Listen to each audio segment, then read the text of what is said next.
Hi, folks. Welcome to the Moving On podcast. I'm Jay Norman, and this is my wife. Hi, I'm Jessie Norman. Just like many of you, Jay and I have both walked through some difficult seasons in our lives. And we know just how easy it is to get stuck. We now have 5 beautiful and crazy children, and because of everything we've been through, our home operates on grace. A concept we didn't fully understand until way later on in life. Until we actually needed it ourselves. We want to share through stories of love and laughter, How we were moving on and how big of a game changer grace can be. in relationship with one another, and how we treat ourselves, and in our case, blending a family. Something that may just require the largest amount of grace to date. Preach. You never know what road life's going to take you on. We have a podcast. Yes, we do, and we really hope y'all enjoy it. Hi, babe. Hi, How are you? I'm doing great. That's good. We've got a question for you. What? Oh, dear. How do you sit over there all wadded up in that couch for an hour like That's that? my favorite. I'm sitting with my legs crossed, and I don't know, I've sat this way since I was really little. I prefer to be on the floor, but this couch is I really... couldn't make it 6 minutes, and then I might have a little trouble. I don't know if I've ever seen you sit crisscross applesauce. It doesn't work for me. Do you do crisscross applesauce? I do not. You don't? No, not that flexible. That should be in your bio. It should. Okay. Not a crisscross applesauce. It is such a beautiful day outside. It is perfection today. My favorite time. I wish we could record outside. It would be nice. It's probably the prettiest day we've had in a good while. Yeah. We ate lunch outside and watched the Saints play. And if y'all are cold somewhere, we're 70 degrees, sunshine, no wind. Show off. The ground's dry enough in the yard anyway. Farm-wise, we're still wet. We're hoping to get in the field this week. And so over the past 2 weeks, we've had the holidays and bouncing around and had a little bit of break from basketball. And we've had all the kids, and we've had a really, really good time. Yeah, we had, this year our Christmas was with all of the children, and it was so special. It was about 9 days together, and it flew by. It really did. It was so good. I really, really liked this Christmas. I did too. It went really well, and it just went smooth, and it was fun. The kids, there was no drama.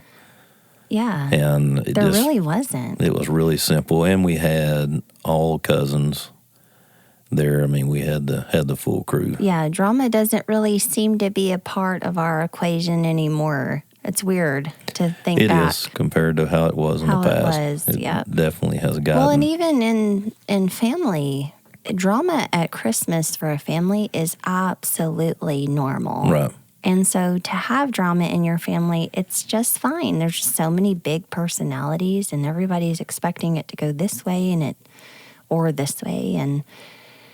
And so to get through Thanksgiving with my family in Baton Rouge, and then come spend Christmas with yours, and then have all of the children and not have really any drama to report. Gosh, I'm really thankful. Really thankful. What a good year. And I am too.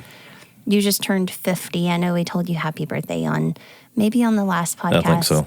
But the actual birthday was 2 days before Christmas, and went to my mom's for my birthday, and we're there from there all the way through to Christmas Day. So 2 nights, everybody together. Yeah. And I don't know, it's so much simpler and easier than it was when we started 3 years ago. For sure. You're the hottest 50-year-old I've ever seen. Thank you, babe. I appreciate that. How you pull that off? I don't know. You're making me blush. Okay. On a podcast. I sure think you're cute. Thank you, baby. Okay. So, farm-wise, we have been kind of busy in between rains. We got busy a little bit before Christmas, and then we had a 2-day run after Christmas. So we drug home Christmas Day and had Christmas here, had a good time, and then the next morning I think I was gone at 4:30. Oh gosh, yeah. to go get on a tractor. So it was like, what break? But even before Christmas, you threatened to kind of ruin Christmas. Yeah. It wouldn't have ruined Christmas for me. I was like, do it. I wouldn't do Christmas Day any way, shape, or form. But the weather needed us. Yes, it did. And our windows have been so small. So we're right now we're plowing ground to get it smoothed up to plant corn around March 1. And normally we already have this done, but we've been wet through the fall, planted the wheat, less acres than normal, and now we're fertilizing that stuff. And so that's what's Yeah. going on now. But really, the big push is coming up in 45 days to get ready to plant corn. Right. I've got to be on a couple of different field cultivators, and it was just really nice to be able to help out and learn I was on a different tractor than normal, which was just such a different ball game. And this is how Jay says, hey, this one's not the way you're used to it. All right. See you later. And I'm like, well, thanks, it was babe. the holidays, and we There's had just zero people instruction. out and shuffling around, and Yeah. we kind of had to do what we had to do. But you did well. Thanks. I was teasing Jay's son about it, telling him what Jay was doing, and he was like, "Oh, really? Oh, really? Does he ever get mad at you for doing something because he changed his mind but didn't tell you about it?" And I was like, all the time. But I was raised by that. Yeah. My dad is the same exact way. He just kind of expected us to be inside his head. So I get it for sure. Well, when you got a lot of stuff going on, Yeah. sometimes you think you say it and you didn't. Yes. I still might not agree that I didn't say it, Yeah. but it's possible that I didn't. Well, the whole field, he kept saying, when you're done with this one, I need you to go over to this other spot. There's a mud hole. I want you to avoid the mud hole, and this is kind of what I want you to do. So I ran another, 3 hours or so, and then went over to it. Well, one of our crew had come that doesn't speak English, and he's one of my favorite people. And he sat in his truck, let me finish. Well, I was watching the line because I couldn't turn GPS on. So I was watching Because the field was so small. Yeah. And I was watching the line and not watching ahead of me. And I got in that mud, and it about put my head onto the ceiling of the tractor. And I threw the brakes on and I stomped across the field, and he was laughing so hard. And I don't know any Spanish. And so I just kept saying, nope, nope, no bueno, no bueno. And like pointing for him to get on because he was waiting to get on it. It was me needing closure to And go what was the clean version of what you called and told me when you got off that tractor? I don't have one. That was probably the best laugh I've had in a while. Yeah, I forgot about that. I called Jay and I said, I called Uncle on that field, but I used a bunch more words. And he got sometimes I can catch Jay just at the right angle, and he did one of his grand belly laughs. And so we got to have a good laugh about it. But so then he goes, will you go relieve one of our other guys? So I drove to that other town. Well, I couldn't get through the mud and called him. And I said, what you want me to do? He goes, I don't even know why you're in that truck. You're not even supposed to be in that truck. We're selling it tomorrow. It had already been washed. So he said, go drive to this other spot, get in the other truck, and then come back and then just go through it really fast.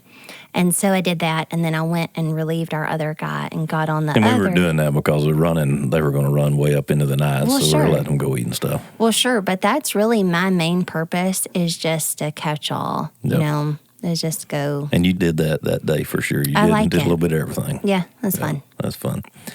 So, babe, during the holidays with family and stuff, we enjoyed that, but it took us down a line of conversation talking about our families and our grandparents and missing them and all that. And I know for me, when we came back that one night and we were singing Christmas carols in the car, Yes. we did that as children. My mom and dad going to my grandparents, we would do that all the way, 35-minute trip over there and do it all the way. So, it made me, put me down that line of thought. I love that you did that with the kids. He sang the 12 days of Christmas with our children, and it just made me laugh that I wouldn't know the day and none of the kids would know the day, but Jay would know it.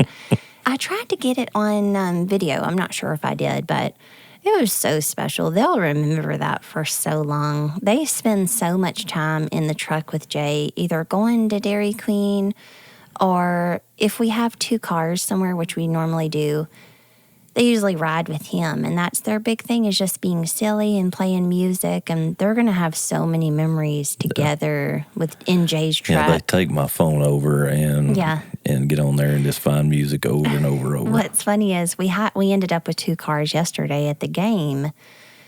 And I asked him, who wants to ride with me? Normally, no one wants to ride with me because I'm not very fun compared to Jay. Mine's kind of just the calm, quiet car with country music on. And so, anyways, I said, who wants to ride with Jay? Well, Cash was like, I will ride with you, Mama. And Jay goes, if you're riding with me, you're driving. Just joking with him. So he runs over and gets in the truck with Jay. Well, we're about to leave, and the girls moseyed out of the gym and they didn't really think about it much, but got in my car. And I think Jay thought they were going to get in his. So we're hood to hood, and we're facing each other. And Jay draws on this pad of paper in big letters, I have candy. And the girls jump out of the car, and he screeches out of the parking lot. They're like running That's what after. they get for not riding with me. Gosh, and I had fun without them. Yeah. So Jay gets to our house. Our friends were, we were having some friends over last night, so they were already here cooking. And Jay drove in the driveway with Cash driving, and the windows down. And what song was he listening to? Cowboy Town, Brooks and Dunn. That's what he wanted to drive to. Get him fired up. He's such an old soul. Yeah, so we listened to anything from Waltz Across Texas to... Yeah, they love that song. Yeah, to, I don't know. The one with Billy Ray Cyrus, I got the horses in the back. Oh, yeah. They love, don't they like that song? Mm-hmm. Yeah, it runs the extreme, the gamut for sure. Yeah, and a bunch of different ones. It does. So, babe, on this quote that you saw on the WRCA website, we were talking about our grandparents already, and then we saw this. Do you want to read it? You want me to read it? You can read it. You have it. So the quote says, make it your ambition to lead a quiet life, mind your own business, and to work with your hands. And it's my fault that you keep calling it a quote, because I swore it was a quote, because it was on one of our... Yeah, the same thought just occurred to me, but go ahead. It was on one of... It's my fault. I'm the one that's set the precedence this today, but it was on one of our rodeo websites, and I loved it. And it's scripture. It's in 1 Thessalonians. Yeah. Where is it? 1 Thessalonians 4? 4:11. 4:11. Yep. And, oh gosh, I saw that this week, and I was like, that is what I want for 2020. It kind of describes you. And it started me down the line again, just thinking about our grandpas. I was named after my grandpa. His name was Jesse Carl, but he went by Jack. And so my grandpa Jack, I think of him every day. And you talk so fondly about your grandfathers. And everywhere we go around here, people knew your grandfathers. And so it's always so nice hearing about them. So if you've listened to our podcast, you've heard me quote a lot of stuff and things he said. And even one of them is titled after a saying that he had. That's my mother's dad, and he was a cowboy, and he was a character. And he lived all these things, but my other granddaddy that I haven't talked about as much, I mean, this was him to a T. Really? You know? Yeah, he was. What was his name? His name was JP, and it wasn't, I'm Jay, and I'm a third generation J. My son is a fourth generation J, but my granddaddy's wasn't J-A-Y. His was just letter J and letter P. Okay. Initials, and that was his name. It was It didn't JP stand Norman. for anything. JP Norman. And I don't know, I always laugh that I don't think they thought many of us were going to be very smart, so they gave us really short names. But he was a quiet person. Yeah. He didn't smile a lot and didn't laugh a lot, but he lived a simple life, worked very hard, and kept himself. I never in my entire life heard him say one negative thing about another individual. nice. I never remember him saying anything about anybody. I could say that about my grandpa Jack. Yep. He's my mom's dad. And I was telling you, when we think of our relationship with the Lord, it's hard sometimes just because he's not physically here with us. He's not somebody that can come visit our home, even though he can be around us at all times, 24/7, 365. He's not someone that can just come sit on the couch next to me. Sometimes throughout my life, I have struggled with that and just wanted someone to be able to sit on his lap or be held by. And so years and years ago, I started this practice. I am the youngest child born to the youngest child, my mom. So when I was born, my grandfather was already pretty pretty an older man. And so all I know about my grandpa is that he always had a bald head, and I would always joke with him about it. But he had this silky white hair on the back of his neck, just about 3 inches long, all the way from ear to ear. And whenever I really need to feel like I'm with God or I'm being right next to God, I imagine giving the Lord a hug and touching the back of his neck and feeling that white hair. And that comes from my grandpa. I use my grandpa and I place him in that imagery. And that's been the biggest thing to be able to help me think of my relationship with the Lord, is he is that real, as our grandfathers were to us. Right. So when we were talking about this quote and going down this road, I wanted to share that that's something that has always helped me. Well, for me, my side of that is that the example that they both set, as men, the way they live their life. And for me, that's what brings me back to the Lord, and knowing that you need to go in the right direction and continue in that tradition of raising kids, to live that life. But for me, when I think about them and the way they were, and kind of no nonsense, and don't get in other people's way, but, don't give anybody a reason to get in your way, live your life the way you're supposed to live. That's gigantic. Yep. And when you think of our friends that live that way, the 3 or 4 just pop to mind. Yep. Because it is so rare, but it's something that I've always strived towards. Yep. And never been able to get to. Well, it was just such a different time, the way that they grew up and the way that they were and the way life was then. But I think there's a lot to be learned from it, too. I just have the best of intentions. But I mean, even if there was a situation last week where I was with some girlfriends and my mind was going, don't say it, don't say it. And my heart was going, don't say it, don't say it. And moments later, I'm like 3 sentences in, and then I regret it the whole rest of the evening. I even apologized to them. It was gossip, and I don't understand why. It's just like that Romans 7, where what you don't want to do is what you do, and what you try not to do is what you do again. I mean, that set of verses is my life to a T. Like, I just have the best of intentions, and I go in with a game plan, and I go in and do the opposite. Yeah, that was one of my granddaddy's favorite quotes, and I've said it on here before. The road to hell was paved with good intentions. So.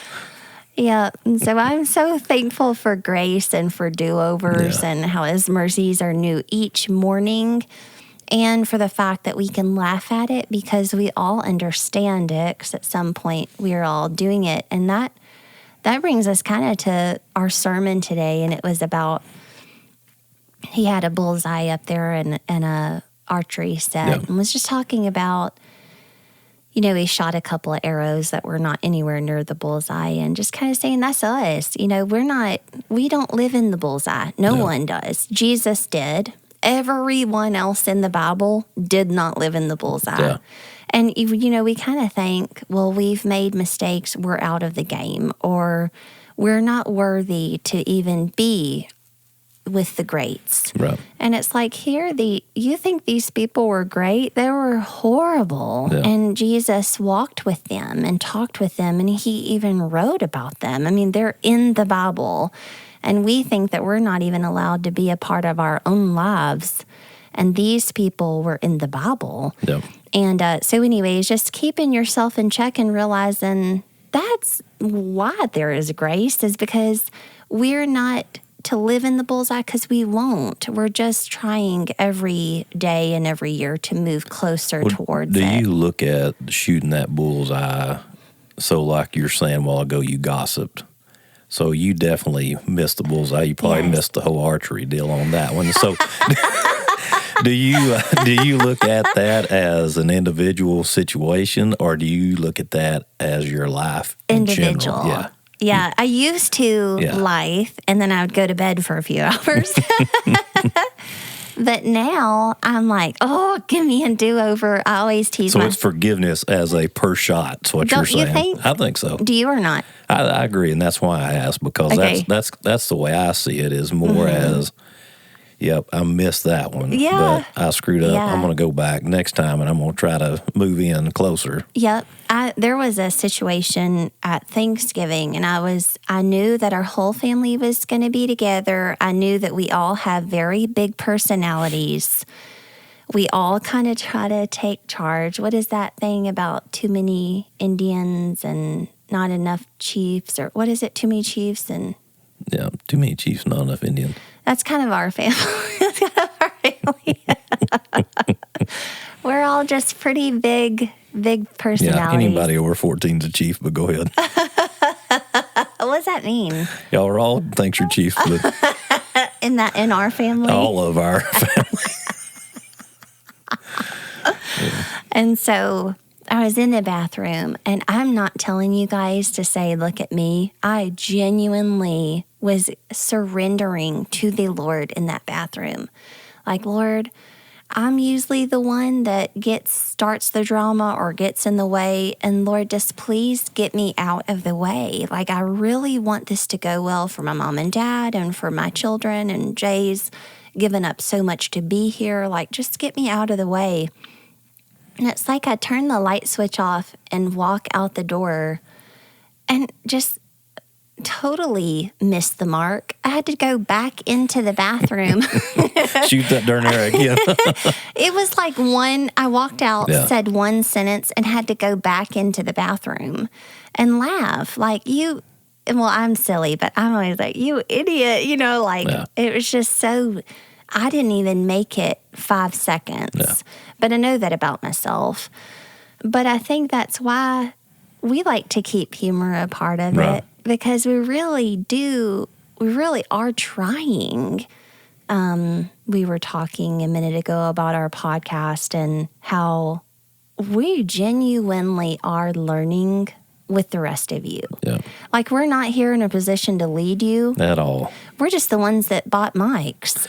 Well, and when you came out of that bathroom and you immediately messed up, I mean, really, you checked yourself up and you went back in to try to fix it. So what I'm going to ask, or what I'm saying, and for me, is that after doing this a year, the accountability for, being behind this mic. Right. And what we have learned from that, is that what took you back? To be that person, a big enough person to say, I got to go back in here and restart. I hope so. Yeah. And I think so. Right. It feels awkward to admit that because it feels a little conceited, but I know we had a conversation. But I don't know that growth is conceited. I mean, it's just a reality. It doesn't feel that way. But we told you guys all about the phone getting stolen in Vegas in our last episode. And we had a really big heart-to-heart after that night because you know what, guys? We woke up that next morning. I don't know if you felt this way, but I remember sharing it with you. But I woke up that next morning just trauma. There was trauma because we came so close to putting someone else's life in danger. I know the person was a police officer and that's their job, but that was us putting them in danger. Yeah. And we also were in danger. I put you in danger. You put me in danger. We couldn't get each other stopped over a stupid phone. And anyway, so the next day was a huge wake-up call for us. And so we had this long talk, and I said, God and I, we really had a conversation that night about that. And when Jay looked over at me, when that car left and the tracker on my phone left, Jay looked at me and said, we just need some cops. And 2 police officers drive in front of us. It seems like such a coincidence, but there's just so many coincidences in our life like that where He has come into our life in such a real way. And I don't think He sent those police officers into our life to get my phone back. I felt like he sent those police officers into our life for the rest of the story to happen the way that it did. Right. And for us to feel the weight of our selfishness and Yeah. what, for the whole story to play out the way that it did. I can see what he was Yeah. doing because I definitely learned a lesson that evening. And I told Jay, God isn't a concept to me anymore. He's a very, very real relationship in my life that I speak to directly and that he shows me direct things in my life. And that's not been the case till this year. No. Well, and it's been a lot more glaring Yeah. and a lot more opportunities, I guess. You would say seems like more this year. And Don't you think? either that or we're just seeing it more. I'm not sure, and I don't know how all this ties into that, but it is amazing how it has happened and how much it's meant for us and how much it's spurred our spiritual growth for sure, and mine personally for sure. Wouldn't you say that we were probably most thankful for the podcast? You and I. I would say so for sure. Me too, Yeah. because I see you right now. I see your eyes. Yeah. And I'm just thankful, too, for everyone that writes in. I mean, we don't have many relationships that are like, hey, Christmas was neat. Have a good day. Like, Yeah. all of our relationships are like, we get to the dirt of it immediately. Yeah. And the things that you guys share with us, it means the world to us. And these real relationships that we're able to have, I hate the word online, but it's online. Right. And the relationships that we're able to have because you guys get so real so fast with us, maybe because you feel like we're a safe space, and we are, it means the world to us. And it does. And along that line, that was another conversation. You had read a post about somebody basically saying, is it okay to feel this way? Oh, yeah. Yeah, not one post, baby. Every day. Yeah. Every day. Yeah. Every day someone gets on Facebook. We have this forum that's for blended families, and I probably leave the forum every 2 weeks, frustrated. I just leave it. I'm like, I cannot be in here. And God's like, go back in there. Yeah. And it's just pretty difficult because the children are involved, and sometimes the parents can be acting less than mature. It's just hard to read. And so a lot of times the person is venting, 1,000 words, and then at the end saying, is this okay to feel this way? Or would you guys feel this way? Or am I crazy? Or is this okay to feel the way I'm feeling? And people just want to be validated. Right. And I get it. There's periods where you go through in that process that we've been there. Oh, for sure. We've been there. It's just hard. It's just hard for Well, you want to take that person and shake them. I'm just I knew you weren't going to say that. and grow. Help them to grow what it took you 3 years or 4 years to do. Well, I try to just stay so positive and so, because my mom's told me my whole life, you are not going to argue someone into feeling the way you feel. There's no way you are going to argue someone into now seeing it the way you see it. So it has to come from a different angle. We've always said that. That's why the Drop the Rope exists. And I'll give you an example. One the other day was, I told my husband I wish his child didn't exist. But to be fair, this is what happened. And then 1,000 words of the way she's been wronged. And then at the end, is it okay that I told him that? And so you just want to be like, no, it's not okay. But what you have to do is you just have to become love, which is the whole point. Right. There's nothing I'm going to say negative to her that's ever going to make any type of difference. And so I just think I went at her like, I think if you just drench this entire situation in love and then know that in a year, you're going to look back on this and feel very different. Yeah, you'll see very glaringly why you shouldn't have said that over time. So just give it a beat. Yeah. And so anyways, I hope that we can help those folks. But the reason I was bringing that up to Jay this morning is, just saying, is that okay to feel this way? And I feel like we've all been there. Is it okay that I feel this way? And just the venting and the making it, kind of polishing it up for your side of it. Right. Like, to be fair, this is what happened. Right. This is kind of what we do. And in reality, if you're having to do that, you probably already know the answer anyway. You very much know the answer, but baby, it doesn't matter. Oh, yeah. If those 40 women start going, oh no, girl, you do you don't deserve that.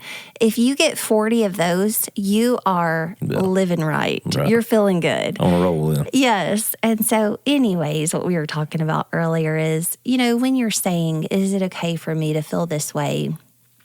Sure it is. Sure it's okay to feel that way. You're just human. We don't live in the bullseye. But it's what you do with those feelings. And if you take those 40 responses and go down a path that has you mistreating your stepchild, then we've gone down the wrong path. And we've built each other up incorrectly. I know one of my girlfriends was over the other day, and she said that she lives next to her pastor's wife. And every time she starts talking about a friend, even if it's pretty healthy, the pastor's wife will go, ha, ha, ha, ha, ha, like stop her. And she said, would you say this in front of that person? I just want you to think for just a second. Would you say this sentence in front of that person? And I thought, my goodness, that's so healthy. But I'm not one for correcting folks. I mean, even if you call me like Denise, I'm not going to correct you. I won't. I can't. It's not my personality. Right. And so, but Just going to go with it. But anyways, just getting to a stage where we are edifying each other to stop the gossip and stop the venting. Because in that case, that's not healthy for the stepchild whatsoever. That stepmama was completely reinforced into thinking it was okay that he didn't exist anymore. Well, the biggest thing for me is that she obviously knew that it wasn't right to say that about a kid under any situation. And, I think if she steps back from that and doesn't put something on there and gives herself time to think about that, she would get to the point that she would, wish she wouldn't have said it instead of looking for justification. Even the next morning. Yeah. And I think that's how, and I don't mean to crucify this poor person. Yeah. She obviously was having the toughest time. I have absolute empathy for this person. So I hope you guys don't think we're bad-mouthing someone or being negative. I was just using it as an example because this is times 100 every month. Yeah. Just like this one. This is not this one lady that's this way. That's just the one we talked about today. This is so many women that need our help. And not our help, you guys, everyone that's listening, we need to spread this to where this is not okay. Right. Anymore. Well, and I mean, even on the other side of that, it's coming back from men the same. It's just probably not getting. It's at the. It's not on there being discussed. Yes. Yeah. And so I mean, from our listeners, is being able to, if somebody's asking you that, your thoughts on justifying something like that, it's just not right, and it needs time, and some of that stuff you just need to keep in your head. It is, because sometimes it's just ugly reinforced by more ugly, and it just goes back to. And we've been there. I mean, I don't know to that extreme. No, we've been there because. It does feel good to be told that you're not wrong. You're not wrong. You should feel that way. And you're like, oh, I'm not. It does feel good. So I totally understand the whole phenomenon of it, but it's just not healthy for our children or for our growth as individuals towards that center of the mark for us, towards that bullseye. And just thinking back to our grandpas and the legacy that they set and the one that we're wanting to pass on to our children, which I'm so glad, too, that my kids are going to be able to see the way that you are, how you don't engage in drama or, you're just loved by so many. And there's so many times that you can pick up the rope and for some reason you don't. I don't even know how you don't. And so for me to see it and me to be sharpened by it as your person and then now to be their mom, and them also see it as their stepdad. I just think it's so different for them, a different path we took. Well, and I think a lot of that is just being open to doing something different, to thinking about looking at something or giving yourself the opportunity not to pick up the rope to, I mean, I know some of it's maybe, a person's nature, but at the same time, if you don't stop for a second to think, you don't even give yourself an opportunity. Yeah. Not to pick it up. And I know that that's hard to do. Mm-hmm. And I was thinking about something else that one of our friends was here last night. I don't know if you remember, but we were talking about family and being together, Christmas, just like what we've been discussing. We were talking to them last night, and he got to talking about when he was first married, and he would kind of fuss to his dad about his wife. No big deal, but doing this. Well, he got to noticing, his dad treating his wife different. He realized, hey, I can't talk to them about that. Right. And I look back on my past life, Sure. 100% guilty of that. Never realized it. Right.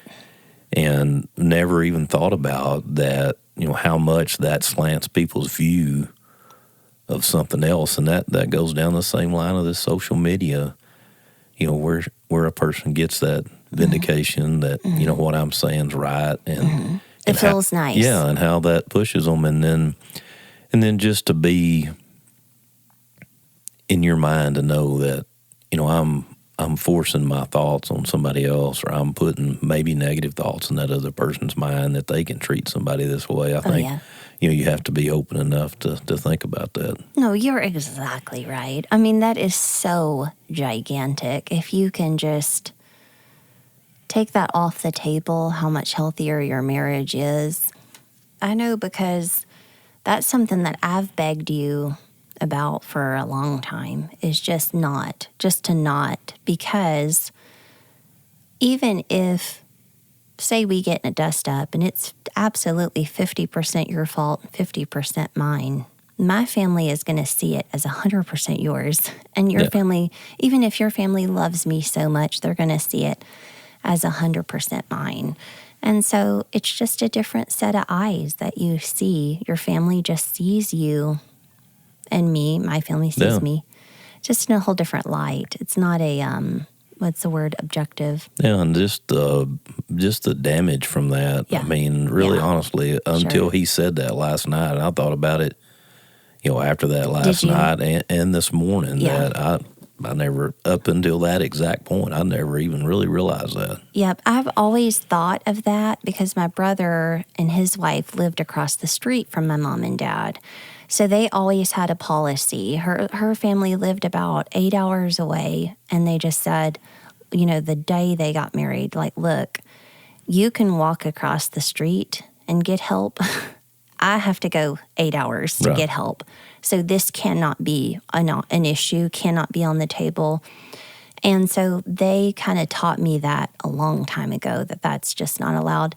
And, even when we're venting, say I'm going to call my mom and vent about you, I'm going to be good in 20 minutes. She's not going to be good for 10 years. Right. She's going to hold that. She's going to have that for a long time. Right. Especially because even if I'm frustrated with you, I still love you so, so much. Right. And that's not the same love that she has towards you. So that's just not even... Well, you just think about how, even now, when your kid's out on a basketball court, if they've been wronged, how you feel, that doesn't change even when they're adults. It really doesn't. Yeah. It really doesn't.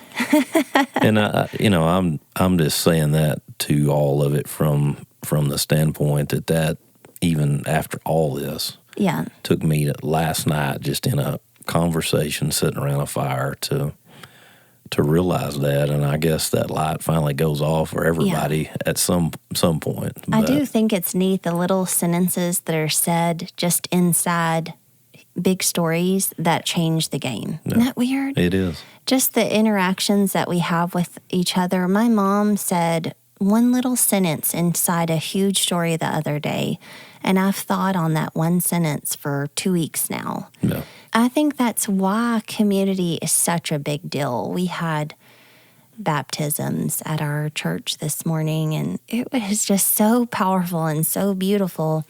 But out of the 7 or 8 that got baptized this morning, 2 kind of looked like me or were my age, or I could tell they were in my season of my life.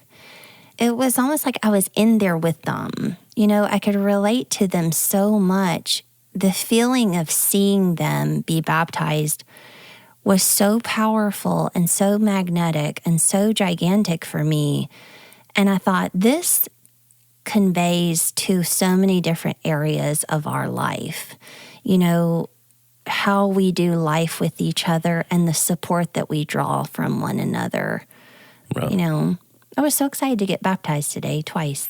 A lot of fun, was it? No, it was just beautiful. It was get it. so beautiful. Well, and I think that goes back to what we were saying, is just, sitting in that seat, putting a positive thought in there if that affects one person. And, and from that deal, what I was saying, for him, you realize that 15, 20 years ago, why didn't I?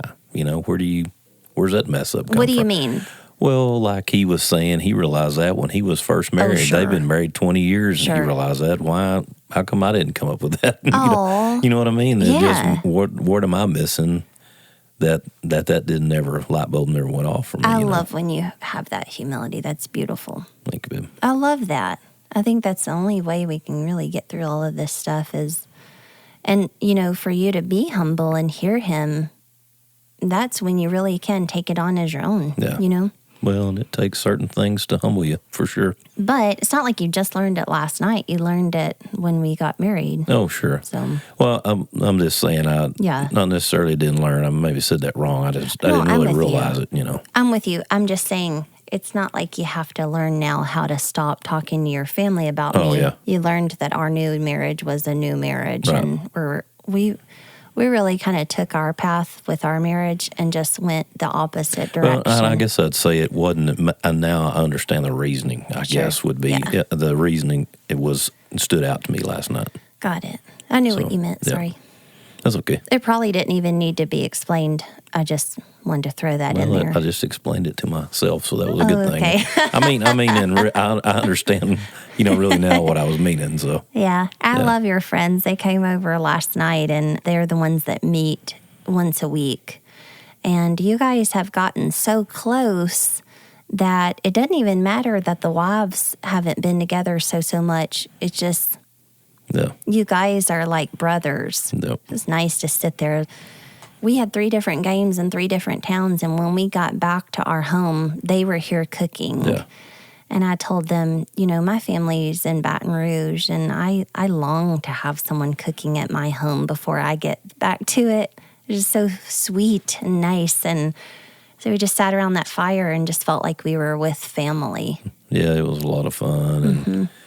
And just good to be together and good to be that comfortable. Yeah, right? New deal for me, for sure. You've done great, babe. That's all you. Well, thank you, baby. You kind of started along that line with those guys. No, what you mean is they were my friends and you stole them. Is what it is. I couldn't pull off this type of agreement. You had to do it. I know. It all worked out for the best. It really did. I wanted to read the scripture that our pastor was talking about today, and it's in Romans, and it's Romans 12, 1 and 2. Do you mean to just go ahead and read it? Sure. Okay. Therefore, I urge you, brothers and sisters, in view of God's mercy, to offer your bodies as a living sacrifice, holy and pleasing to God. This is your true and proper worship. Do not conform to the pattern of this world, but be transformed by the renewing of your mind. Then you will be able to test and approve what God's will is, his good, pleasing, and perfect will. And I was telling you, the thing that stood out to me is at the end, it doesn't say, then you will be able to know what God's will is, after you offer yourself up as a sacrifice, after you surrender everything to the Lord, you won't know what his will is. He says, then you'll be able to test and approve what God's will is. And the other version said, learn. You'll be able to learn what God's will is. And to me, that just symbolizes a process that we're not supposed to just turn and then know. We're Right. in the know of everything that we should know. as we get closer to God's will for our lives, our eyes are more open to what is good and what is right. And I think that's kind of neat to know that it's just a process and not something that is expected of us immediately. It seems like some grace is buried in there. Well, and I think once you start accepting, I mean, it's easier to accept the next thing. Yeah. Oh, for sure. You know, when we started this podcast, we want it to be a Christian podcast? Nope, because we didn't want people to be uncomfortable. No. Did we want it to be farming? No, because we have friends that aren't farmers. Did we want it to be blended? No, because we wanted everyone to feel included when they were here with us. And, you know, the further he has brought us in, it is it is God's podcast. Yeah. You know, I do feel that way. It wasn't that in the beginning. We kind of were trying to play both sides, mention him here and there. Even when our publishing company approached us, I said, you know, they're a Christian publishing company. And I said, I don't think you'll like us. They're pretty rough around the edges. And so I remember being there and knowing now where we are and completely surrendering the entire project to him. Right. Well, I think that and just growth and where he's led us and pushed us, and it just all starts lining up, and you know, hopefully a year from now that's grown that much more. Yep, we'll be able to see even more clearly what he has in store for it, and we'll know which direction to go. Maybe a totally different direction. Yep. You know, we don't know, and or we might not even be here. We might be, you know, on TV. I'm just kidding. I think I'll stick with radio, but you go ahead. I'm just kidding. I'm just saying, you know. I thought you were going to say we weren't going to be doing it, but no, you just went with TV. But I do think in the beginning, I wanted like the 50,000 followers on Instagram, and I wanted us to be on Ellen, like she has many podcasters on her show and stuff. And I just wanted to be huge and famous. And I thought that's what the stirring in my heart was, to be big and to change the world. And now I know that's not really for us. And that's not because we didn't make it there. That's because he has really changed my heart on this subject. Bob Goff, he's one of my favorite evangelists, and he was talking about one of his best friends had one of these mega churches in California. I bet you there was probably, 100,000 people that go to this church. And he stepped down as the pastor, which is the goal of so many pastors, is to lead that type of congregation. And he made it. He got there. And he recently just stepped down to work with the homeless in their community. And so now his work goes completely unseen. He's not in anyone's, he's not followed by millions. And just to get out of the way of yourself and that it's not about us, but what God's trying to do here, that's how I really do feel that way. Right. I want whatever he wants, I want. I want to be able to be used by him and not get in the way of what he's trying to do. And the way that I've seen people come to us and say, this has helped, I don't want to do one single thing that stops that line of help. Right, and even if it's just one. Yeah, I know. Well, we already got the one. We're sitting right here. Right. So we always say, even if we can help one person, it's good. And then we realized we're here. We're the one. I will say that it has been good, and I hope it continues along on that line of the growth and spiritual growth, and look forward to what it looks like down the road. Yeah, me too. So we're gonna have some wonderful guests on this year, and hopefully they can bring us some amazing insight and stories. And I think the guests that we've had has increased the spiritual part of the podcast for sure. More than I agree fully. And sometimes maybe if you can't fully relate to Jay and I, you really can relate to the different guests that we're going to have on. And so I think that's where they come into play for sure. So excited about that. And we're about to go on vacation. And I'm ready. Are you? I'm ready. Babe, can I tell them what you said about the airplane? Not really. But what if I do? I wouldn't be surprised. So when Jay was a little boy, he was wearing shorts and a shirt. And tell him what your granddaddy said to you. He just told me if I ever see you again without starched jeans, I'm going to kick your you-know-what. Okay, so Jay really took that to heart. And so since Jay was a little boy, if we're at the beach, if we're in the grocery store, anywhere we are, Jay is in starched jeans and a pearl snap shirt. Maybe not on the beach, but go ahead. Maybe not on the beach, but I have to exaggerate to add value I got you. to the story. But if you know Jay personally, you know that I'm not exaggerating. He is dressed to the nines at all times.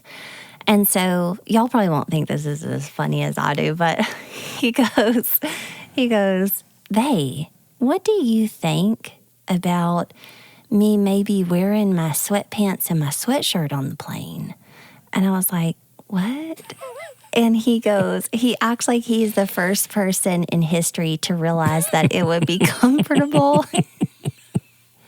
And he goes, "I just think it would be really comfortable and I wouldn't have to take all my stuff," because he always has to take all of his stuff off at the check-in. And he goes, "I wouldn't have to take off anything and I would just be so relaxed." And I'm like, the rest of America.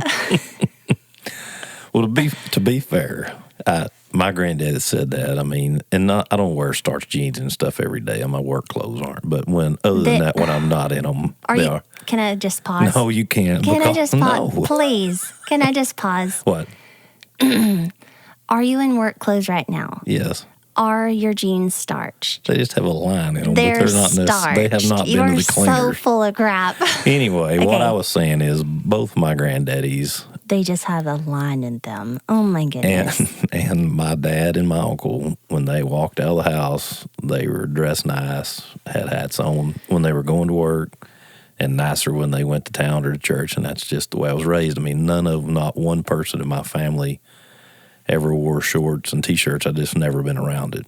Right. And that's part of the reason why I'm that way. I just don't know any different. But do you think it's funny that you think you're the first person in history I did not to think that sweats would be comfy on a plane? I did not think that. Maybe that's my same 20-year realization on that point as the other story I told. I did not think that. It's just what I came up with. I thought it was wonderful. Thank you. But I don't think that you would just feel naked. Would you feel uncomfortable? I will feel very naked. Are you yes. going to do it? I don't know. Cinch my britches up tight and go on, I guess. But I don't know. Cinch my I think it's about time to end this thing. This story is headed down the wrong direction. As the song says, the road goes on forever and the party never ends. I love you. I love you too. We sure appreciate y'all listening today. If you'd like to follow us on social media, you can search for us, Moving On Podcast. That's 3 words, on Facebook, Instagram, and YouTube. We would love to hear from you. With ways you're figuring out how to drop the ropes in each of your own lives, and even ways that you're not, hell, that's just as entertaining to us. See you in a couple of weeks.